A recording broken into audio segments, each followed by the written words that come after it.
Hello, this is Mr. Collier, and today we're doing a linear correlation example. Okay, here we have some data. A group of 10 employees at a factory were given training sessions, X, number of sessions, and Y is the amount of time it takes them to complete the tasks. So we're going to do linear correlation on this. We're going to look for a correlation and get the correlation coefficient. So always look at the graph first, and it does look like there's possibly a negative correlation. Okay, so let's do the mathematics now. We're going to do the correlation coefficient the long way. Okay, we're going to do it the long way here. So I got the data typed in. Let me see if that's all correct. Yep. So here's a formula for our correlation coefficient. And we're just going to do each part in a different column here in Microsoft Excel. So I've got the data here. The xi's just refer to the data values. X bar means the mean of X. We need to calculate that. And on Excel, that's average. And then I can simply select these numbers here. And I have the mean. And then I'm going to do average and this. Okay, so we get the average of the X values, the average of the mean, which we need for the formulas. And then we just calculate these things here. So this is this is each X value subtract the mean. So we're going to put that in here. I'm going to call it xi minus mean x. But when you put it into a Word document, you can actually type it up using the proper symbols. So I'm going to write an equal sign to start an equation.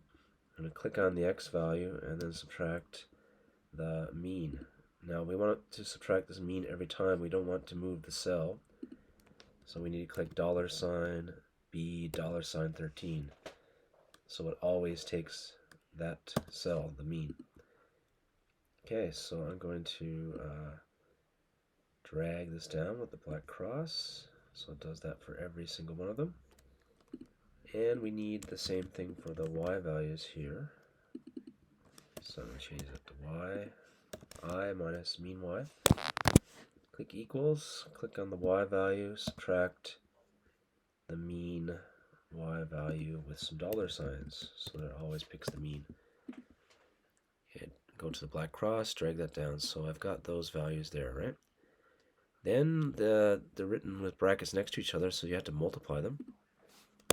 Okay, so I'm going to say, I don't know, I'm just going to call product for now, but I can actually type this up later in Microsoft Word. Okay, this equals this one multiplied by this one here. Okay, and you get these values right here. This is the sigma sign, so that is adding them all up. Okay, so I'm going to equal sum, and I'm going to highlight these.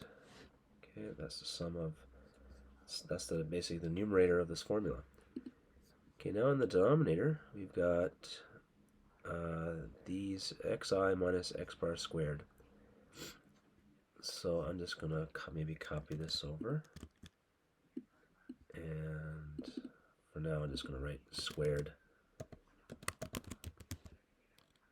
But I will type that up in Microsoft Word later. Okay, so just click an equal sign, and you click on this cell right here, and you square it using the caret symbol. Okay, so we'll square all those values. And the same thing for the y values.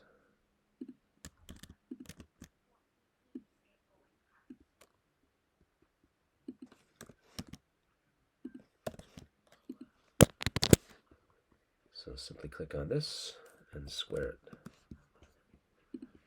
Drag this down, and it calculates all those, right? I'm going to write sums here, and we need to get the sum of both of these and then square root them.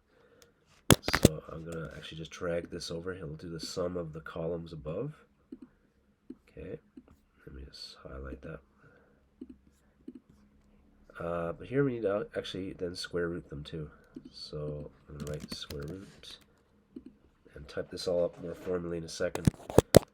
So I'm going to type equal and square root on Microsoft Excel is just SQRT, and then I'm going to square root this thing above. Okay, so then we have all the numbers we need to calculate the R value. I could do it in Microsoft Excel, but I'm just gonna also I just pop it into my calculator as well. So I'll show that. So let's make a fraction. And the numerator, did I get that yet? Yes, this is the sum of the product here, so that's negative 65.3. And the denominator is the product of these two numbers right there, which I'll highlight. Okay, so if I want to be really accurate, I guess I can use some more digits. In hindsight, maybe I could have used Microsoft Excel, then I can use the exact digits.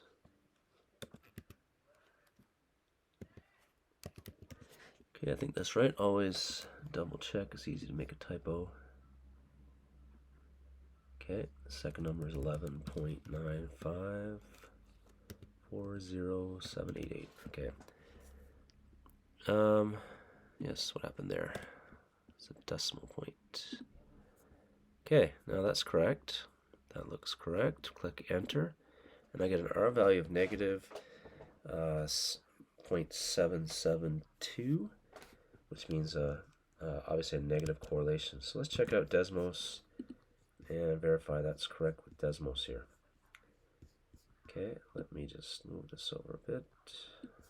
So I can click here. If you click here, and then go to functions, you can get statistics, you can get Pearson's, where's the correlation, CORR, okay, and you just do x1, comma, y1, because that's the name of my points up above, and that matches what I calculated using Microsoft Excel. So it looks like I did a correct calculation. You click on Spearman's as well. You want to check out Spearman's correlation coefficient.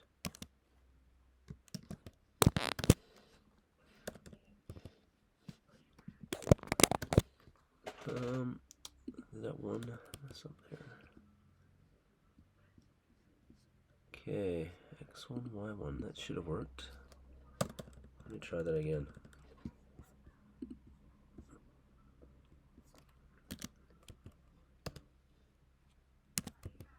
Okay, so it's very similar, so there's not much difference in Spearman's. Spearman's is useful if this data doesn't look linear, but it looks like there's a relationship. It might tell you that there's a monotonic relationship between the values, or a correlation between the ranks of the values. Okay, so let's go back to our Excel spreadsheet. I'm going to copy this into Microsoft Word. Before you do that, you want to select here and select all borders, okay, before you copy, so that the copies in a nice table into Microsoft Word. Okay, so I'm going to copy this down here. Okay, I guess I could have also maybe gotten rid of the highlighting. That could have been a bit better. And I'm going to make these a bit smaller so it copies a bit nicer. Let's try that again. Okay, that looks a bit better. And then you can type things up properly. So I can use Microsoft Equation Editor, Control plus, and type in a real italic X, Control plus Y. Let me get the formula so I can pop that into Word right here and type it up. So I can type this now. This is this right here, so I can type it exactly like that. Control plus, or you can go up to insert equation up above. X I. Okay. Yeah, you can also let's do a subtraction sign. That's still an equation editor. Subtract. I'm in this subscript. Subtract. It's a little bit finicky. X with a bar over it. You can go to equation and accent and get X with a bar over it to indicate the mean. Okay, it looks a bit off-centered, but that's the way it works. I'm going to copy paste this. Oops, copy and paste this over here and just change it to a Y.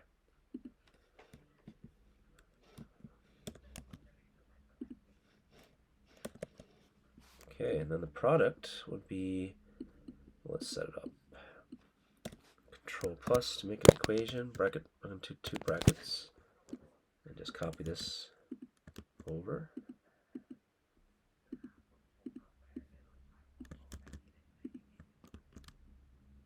Okay, that didn't work out so well, so I'm going to make this a bit smaller over here. So I can make everything a bit smaller on this side here. To give myself more room on the right.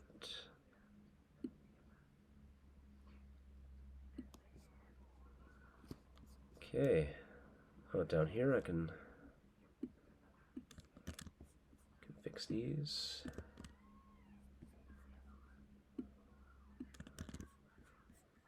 Copying and pasting is usually quicker. Okay.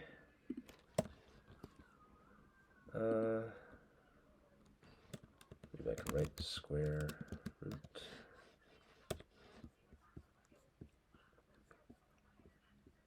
Okay, maybe the highlighting is a good idea actually. Actually, there's a better way to color the cells. Anyway, you can fool around with the highlighting. Just want to make sure that these are typed up properly. So let's do again Control plus. I'm going to do some brackets squared. Just do the caret symbol 2, then press space and it becomes a squared. I'm going to put this in here, and then lastly I'm going to do the y values.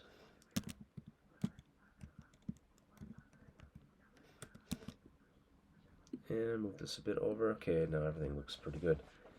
Okay, so let's do that. Let's show the calculation that we just did. So I'm going to do Control plus, our equals, let's see, let's just type it as a fraction. Our equals, and what would I'm just going to take this formula down here so I can see it. So that sum there is negative 65.3 times, you can get a multiplication symbol on Microsoft Equation Editor, times, so actually that's the entire numerator. In the denominator we're going to be multiplying these two numbers together. 7.08 times 11.95, or let's say 12.0. Or you can write all the digits if you want to.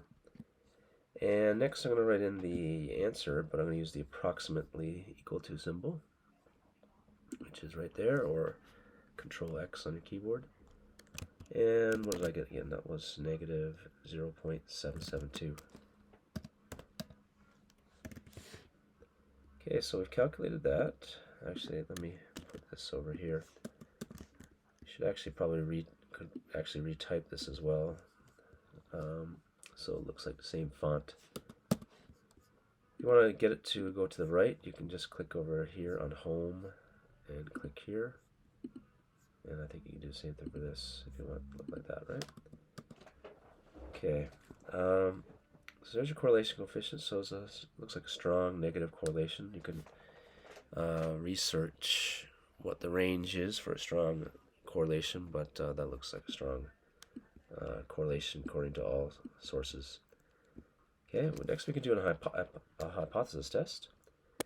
So let's set up a null hypothesis, and you can do, now you don't have to type this up mathematically, h is not a variable, so you don't need to go to math mode. Let's click on subscript. Okay, so we got that. Let's do a colon. Okay, the null hypothesis is always that there is no correlation. There's no correlation. Okay, and the this one here. Let's go to subscript.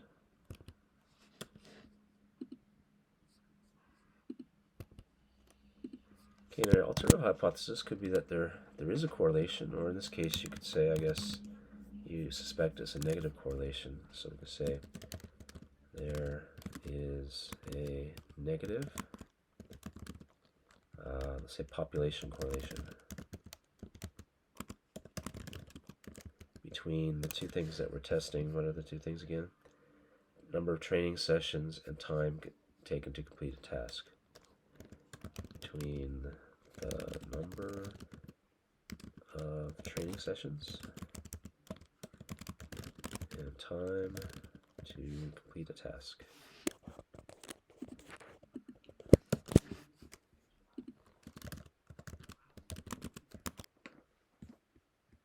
And you can write this in symbols as well. If you go to, let's do Control Plus to enter math mode or equation mode.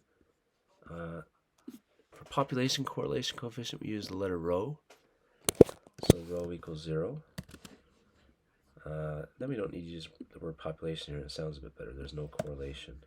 So then it's more clear, I guess. So let's do, for the alternative hypothesis, rho is less than 0 for a negative correlation. Okay. You should always choose a significance level before a test.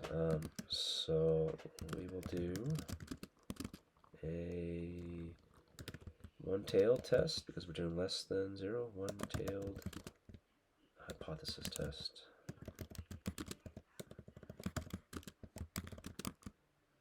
At a 5% significance level. And we don't necessarily need to do 5%. It depends on the context. You should really justify that and maybe do some more research about some of the problems with a 5% significance level. Okay, so let's conduct the test. Let's do this on the HP Prime calculator. We'll have to type in the original data to the test. So let's go to two variable statistics and type in the data. Okay.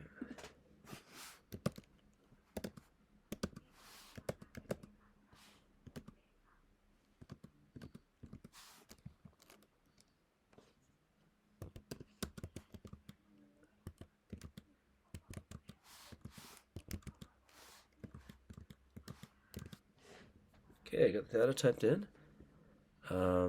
Then we can go to apps, inference, hypothesis test, no regression. And then we click on add this linear t-test. And we can go to this one here. This is our alternative hypothesis. And we can click on, then, is that the correct numbers? Yep. Then we click on calculate.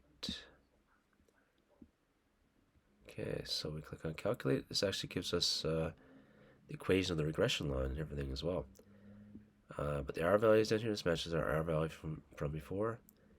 And the P value, I don't know why it doesn't show up there, is this number right here. Okay, this is 0.00446. Okay. So let's go down here. Now the p-value is a probability. We need to put that in math mode, probability, and then exit math mode. P-value equals, what was that again? 0.00446.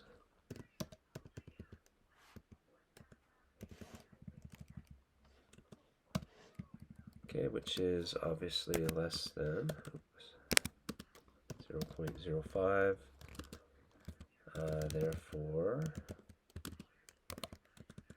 we have sufficient evidence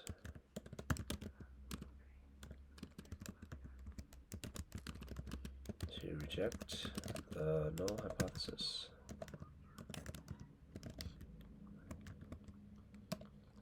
Okay.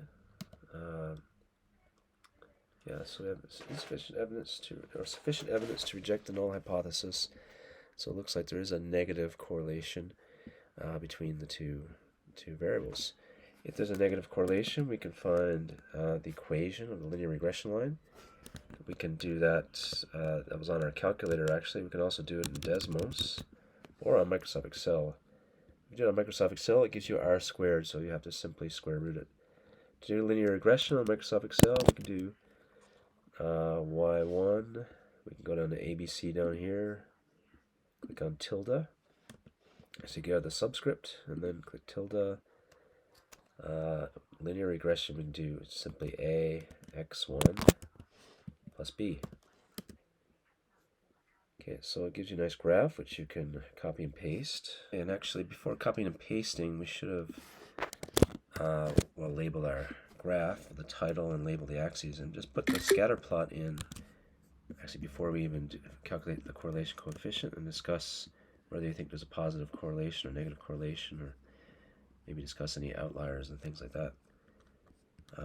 And now when you complete the linear regression line, you can screenshot it again with the line in there and talk about the fit of the line and write down the equation of the line. You can even search for the formula for the equation of the regression line and do it manually as well. This is the equation right here. So the A is that. I'm going to screenshot this so I can copy it out, but I'm not going to actually include the screenshot in the report. I'm just going to use it to type it up. I'm going to enter math mode with Control plus. Y equals negative 1.30. I'm using 3 significant figures, but you might be able to justify using a different number of significant figures if you wish. So this is that linear regression line. I'm going to go to this to make it go over to the left. Maybe label it.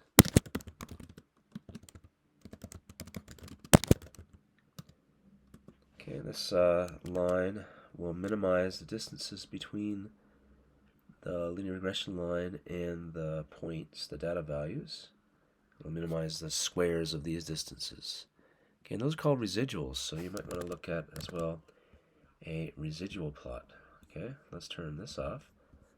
Turn that off as well. No, let's keep on. So this is the residual plot.